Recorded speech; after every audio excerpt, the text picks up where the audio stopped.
अस्सलाम वालेकुम, welcome back to my YouTube channel the programming wax. आज की जो हमारी क्लास है इसके अंदर जो हम कॉन्सेप्ट करने जा रहे हैं वो है if and else statement in C plus plus.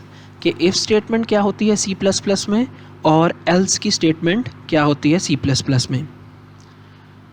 सबसे पहले हम देखते हैं कि इफ़ क्या होता है सी प्लस प्लस में। तो इफ़ का अगर हम लफ्ज़ी तर्जुमा करते हैं तो हमें मिलता है अगर, कि अगर मेरा ये काम हो जाता है तो मैं वो काम नहीं करूँगा। इसकी हम एक एग्ज़ाम्पल लेते हैं।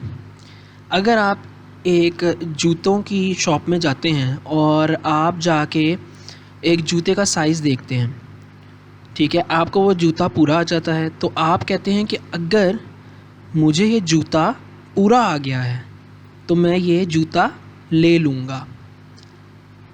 ठीक है, तो आप यही आपका जो बेसिक जो इफ़ का मकसद है वो सी प्लस प्लस में भी यही है कि अगर आपकी ये कंडीशन या अभी कंडीशन अगर आप इस सिनेरियो में देखें तो कंडीशन क्या है कि अगर आपको वो जूता पूरा आता है तो हम कहेंगे कि इफ़ ये जूता मुझे पूरा है तो मैं क्या करूँगा, मैंने क्या काम करना है, मैं ये ख़रीद लूँगा। लेकिन अगर आपको वो जूता पूरा नहीं आता तो आप क्या करेंगे, आप वो जूता नहीं ख़रीदेंगे। तो इसमें जो इफ़ का मकसद है वो भी सेम यही है। अगर हम इसका बेसिक सिंटैक्स देखते हैं इफ़ स्टेटमेंट का तो वो ऐसे है इसके अंदर सी प्लस प्लस के अंदर। तो ये आती है आपका इफ़ कि अगर, उसके बाद राउंड ब्रैकेट्स के अंदर आपने लिखनी होती है कंडीशन लिखनी होती है राउंड ब्रैकेट्स के अंदर। उसके बाद नीचे एक स्कोप बनाते हैं आप, जिसके अंदर आपने अपना कोड लिखना है जो कि इस कंडीशन के ट्रू होने के बाद चलेगा। मतलब कि अगर मैं कहूँ कि अगर मुझे if this shoe is good, if this shoe is good I will purchase it।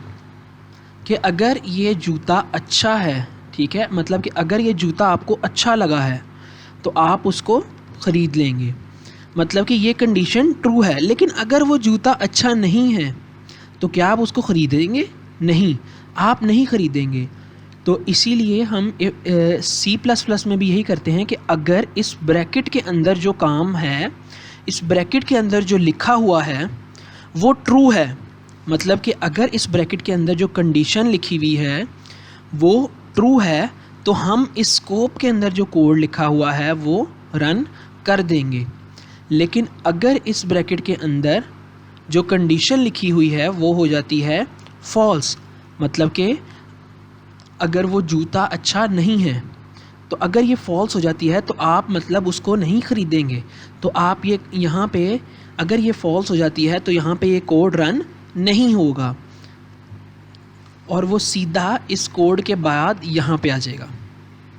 तो इसका फ़्लो कैसे बनता है? फ़्लो ऐसे बनता है कि कंपाइलर ऊपर से कोड रन करता है, इफ़ स्टेटमेंट पे पहुँचता है, इफ़ स्टेटमेंट पे पहुँचते ही उसकी कंडीशन पढ़ता है, उसकी कंडीशन चेक करता है, उसकी कंडीशन अगर ट्रू होती है तो वो ये कोड रन कर देता है। लेकिन अगर उसकी कंडीशन फॉल्स होती है तो वो ये कोड रन नहीं करता, इसको स्किप करता है, जंप करता है और जंप करके सीधा यहाँ पहुँच जाता है। तो अब हम इसकी एक कोई एग्ज़ाम्पल देखते हैं कि अगर मेरे पास दो इंटीजर हैं, इंटीजर i और इंटीजर j, और मैं कहता हूँ कि i इज़ इक्वल टू 0 है और j इज़ इक्वल टू 1 है। अब मैं यहाँ पे एक कंडीशन लिखता हूँ कि i is less then j, कि मेरा जो i है वो लेस देन है j से। और मैं कहता हूँ कि अगर ये कंडीशन मेरी ट्रू है तो यहाँ पे चल जाए ट्रू इफ़ स्टेटमेंट। अगर मेरी ये कंडीशन जो मैंने लिखी है i is less then j ये ट्रू है तो मेरा ये कोड चल जाए। लेकिन अगर ये ट्रू नहीं है तो मेरा कोड ये ना चले। यहाँ पे मैं कुछ भी लिख देता हूँ कि इफ़ स्टेटमेंट फिनिश्ड। तो अब मैं इस कोड को जो है वो रन करता हूँ। तो हम ऊपर से ये लोकल विंडोज़ डिबगर को प्रेस करते हैं, इसको हम रन करेंगे तो हम देख रहे हैं कि यहाँ पे इसने किया है कि ट्रू इफ़ स्टेटमेंट, और आगे उसने साथ ही एक और चीज़ कर दी है, प्रिंट इफ़ स्टेटमेंट फिनिश्ड। मतलब कि वो यहाँ से कंपाइलर आया, कंपाइलर ने ये रन किया, ये दोनों लाइन रन की, यहाँ पे उसने i इज़ इक्वल टू 0 कर दिया, i को 0 वैल्यू दे दी, j को 1 की वैल्यू दे दी, और यहाँ पे उसने कहा if i is less then j, जो कि i की वैल्यू क्या थी 0, और 0 is less then j, j की वैल्यू क्या थी 1।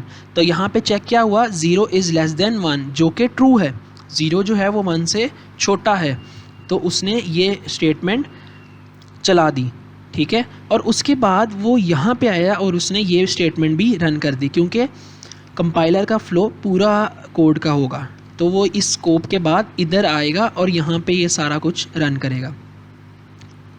अब हम इसके अंदर कोई फॉल्स स्टेटमेंट लगा के देखते हैं, जैसे कि हम कहते हैं कि i जो 0 है और j 1 है, लेकिन हम यहाँ पे कह रहे हैं कि i is greater then j, जो कि बिल्कुल सही नहीं है कि i जो है क्योंकि 0 है और j जो है वो 1 है, तो i 0 मतलब कि 0 is greater then j, j जो कि 1 है, तो 0 इज़ ग्रेटर देन 1, तो ये कंडीशन क्या है, फॉल्स है। तो अब हम चलाते हैं इसको और चेक करते हैं। अब हमने जो ही चलाया तो हमारे पास क्या आया आंसर, इफ़ स्टेटमेंट फिनिश्ड। हमारे पास अब ये स्टेटमेंट नहीं चली, मतलब कि वो कंपाइलर ऊपर से रन करता हुआ आया, उसने इफ़ स्टेटमेंट की कंडीशन चेक की, कंडीशन क्या थी, फॉल्स। फॉल्स ही तो उसने इस स्कोप के अंदर जो जितना मर्ज़ी कोड लिखा होगा वो नहीं चलाएगा, और वो सीधा यहाँ पे जंप करेगा और यहाँ से आगे जितना भी कोड होगा वो चला देगा।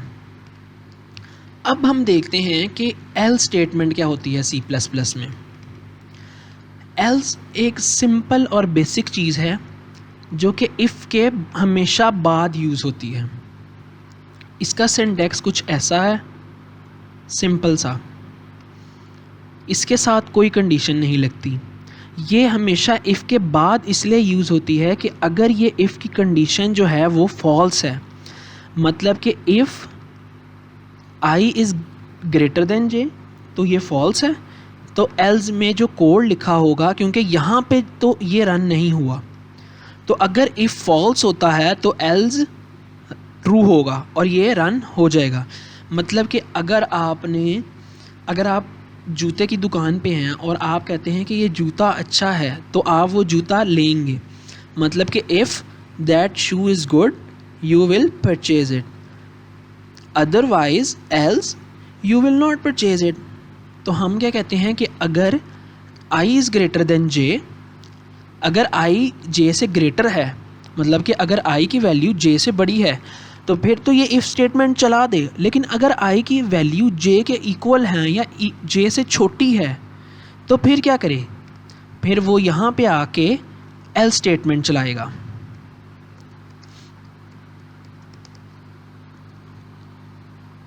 और यहाँ पे हम कर देते हैं इफ़ एल्स स्टेटमेंट फिनिश्ड। तो सबसे पहले वो क्या करेगा, वो कंपाइलर ऊपर से आएगा, वो i को इनिशलाइज करेगा, j को इनिशलाइज करेगा, इफ़ में जाएगा, इफ़ की कंडीशन चेक करेगा, इफ़ की कंडीशन अगर उसको ट्रू मिलती है तो वो इफ़ को रन करेगा। अब चूँकि इफ़ रन हो चुका है, ठीक है, चूँकि इफ़ रन हो चुका है तो अब उसको एल्स की ज़रूरत नहीं है, ठीक है। मतलब कि अगर आपने वो जूते आपको अच्छे लगे हैं, जूते आपको अच्छे लगे और आपने वो जूते ख़रीद लिए, तो अब जो एल्स में था कि आप जूते वो नहीं ख़रीदेंगे अगर आपको नहीं अच्छे लगेंगे, तो अब आपको इस चीज़ की ज़रूरत ही नहीं है और ये चीज़ रन ही नहीं होगी। तो इसी तरह यहाँ पे होगा कि अगर तो इफ़ की स्टेटमेंट ट्रू होती है और ये इफ़ स्टेटमेंट चलती है, इफ़ का कोड चलता है, तो एल्स कोड कभी नहीं चलेगा, कंपाइलर एल्स को स्किप करेगा और वो यहाँ पे आ जाएगा। लेकिन अगर इफ़ की कंडीशन फॉल्स होती है तो वो ये इफ़ का स्कोप स्किप करेगा, एल्स पे आएगा और एल्स को बग़ैर देखे वो चला देगा। तो अब हम चेक करते हैं, रन किया कोड हमने कोड रन किया। तो अब आप देख सकते हैं कि यहाँ पे आया एल्स स्टेटमेंट, ठीक है, जो कि हमने लिखा एल्स के अंदर। तो कंपाइलर ऊपर से आया, उसने रन किया और यहाँ पे आके कंडीशन चेक की जो कि थी i is greater then j, ठीक है, जो कि फॉल्स थी। i की वैल्यू 0 है और j की वैल्यू 1 है। 0 इज़ ग्रेटर देन 1 फॉल्स है। तो उसने ये नहीं चलाया इस स्कोप को उसने नहीं चलाया, उसने सीधा एल्स पे आया और एल्स स्टेटमेंट उसने रन कर दी, ठीक है।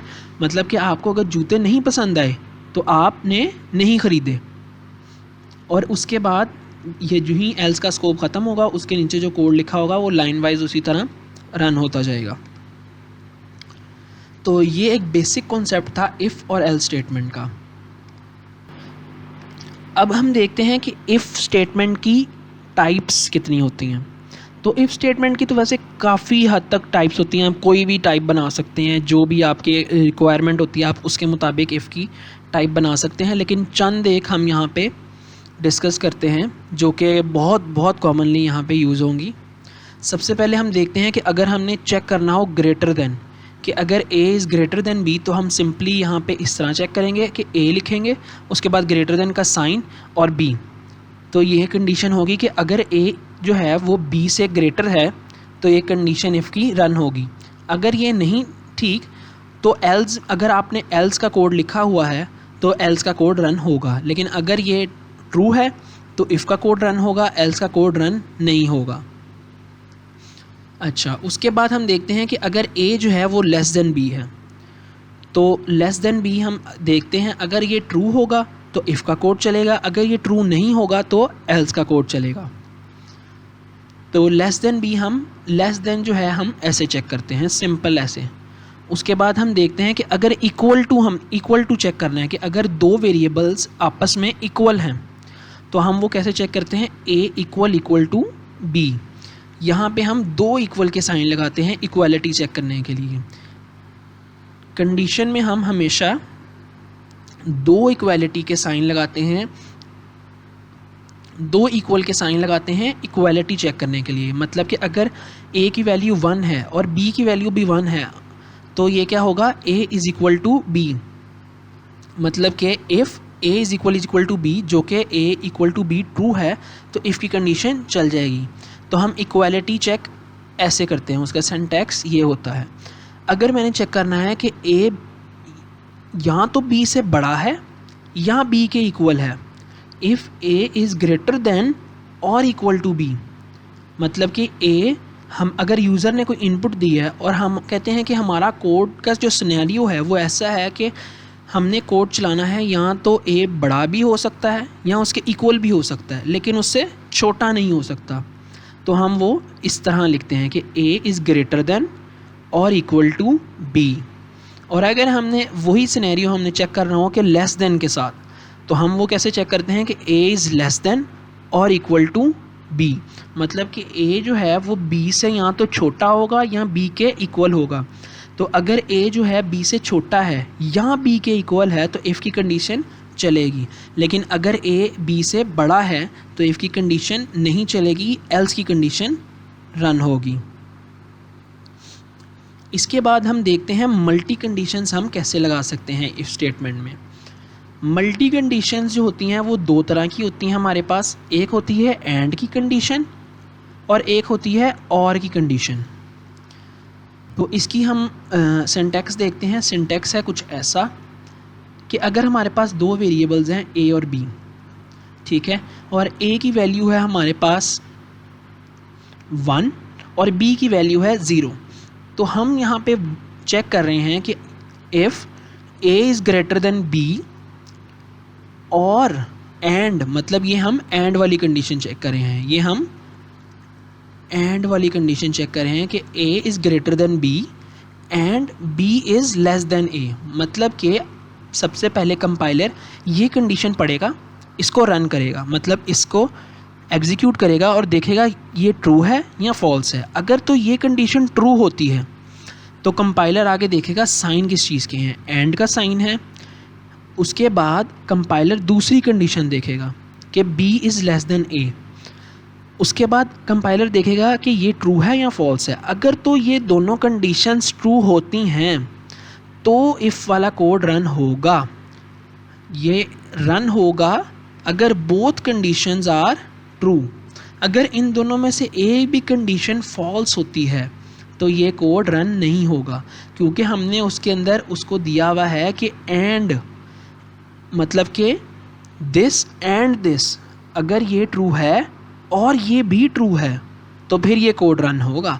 अगर ये ट्रू है, पहली कंडीशन ट्रू है लेकिन दूसरी कंडीशन फॉल्स है, तो ये रन नहीं होगा। उसके बाद हम और वाला सिनेरियो देखते हैं कि और कैसे लगाया जा सकता है। तो और का सिंटैक्स कुछ ऐसा होता है कि अगर हम सबसे पहले उसी तरह हम एक कंडीशन लगाते हैं कि A is greater than B, या फिर ये हम दो और के साइन लगाते हैं, दो और के साइन लगाते हैं और बी इज़ लेस देन ए। अब इस सिनेरियो में क्या है कि अगर कंपाइलर पहली कंडीशन रीड करेगा, वो देखेगा अगर तो ये ट्रू है तो कंपाइलर इस कंडीशन को चेक किए बगैर ही ये चला देगा, क्योंकि हमने उसको कहा है या तो ये कंडीशन ट्रू हो जाए या फिर ये कंडीशन ट्रू हो जाए। तो अगर तो हम एक फ़र्ज़ करते हैं कि हमारी ये कंडीशन जो पहली कंडीशन है ये फॉल्स हो गई है, ठीक है, तो कंपाइलर क्या करेगा, कंपाइलर इस साइन के बाद दूसरी कंडीशन रीड करेगा और अगर ये कंडीशन ट्रू है तो कंपाइलर ये कोड जो अंदर है वो रन कर देगा। तो ये बेसिक हमारी मल्टी कंडीशंस के जो सिंटैक्स हैं वो ये हैं कि सबसे पहले हमारे पास एक एंड की कंडीशन आती है कि अगर दोनों कंडीशंस हमारी ट्रू हैं तो कंपाइलर अंदर कोड रन करेगा, लेकिन अगर एक भी फॉल्स है तो कंपाइलर कोड रन नहीं करेगा। और दूसरी जो हमारा है सिनेरियो वो है और के साथ कि अगर एक भी कंडीशन ट्रू है तो कंपाइलर कोड रन कर देगा, लेकिन अगर सारी कंडीशन फॉल्स हैं फिर तो नहीं करेगा रन, लेकिन अगर एक भी कंडीशन ट्रू आती है तो कंपाइलर रन कर देगा। इसी तरह अगर आपने इनके अंदर और कंडीशंस लगानी हो तो आप लगा सकते हैं, A is equal to B, इस तरह कंडीशन आप लगा सकते हैं। तो ये आप जितनी मर्ज़ी कंडीशंस इनमें लगा सकते हैं। और अगर आपके पास कभी कोई सिनेरियो आ जाता है जिसमें आपने एंड भी चेक करना है और साथ और भी चेक करना है तो आप दोनों को साथ भी लिख सकते हैं, मतलब साथ भी आप इनको चेक कर सकते हैं। तो ये अलग अलग कंडीशंस बन रही हैं, A is greater than B and B is less than A and A is equal to B और A is greater than B. तो इस तरह आगे जाके आप जब सवाल सॉल्व करेंगे तो काफ़ी सिनेरियोज ऐसे आ सकते हैं जिनमें आपको ये दोनों इकट्ठे भी यूज़ करने पड़े। तो ये जो था ये बेसिक जो था ना वो कॉन्सेप्ट था सिंटैक्स के बारे में, इफ़ और एल्स स्टेटमेंट के बारे में। तो जो नेक्स्ट वीडियो है उसके अंदर हम एक प्रैक्टिस क्वेश्चन सॉल्व करते हैं इफ़ और एल्स का।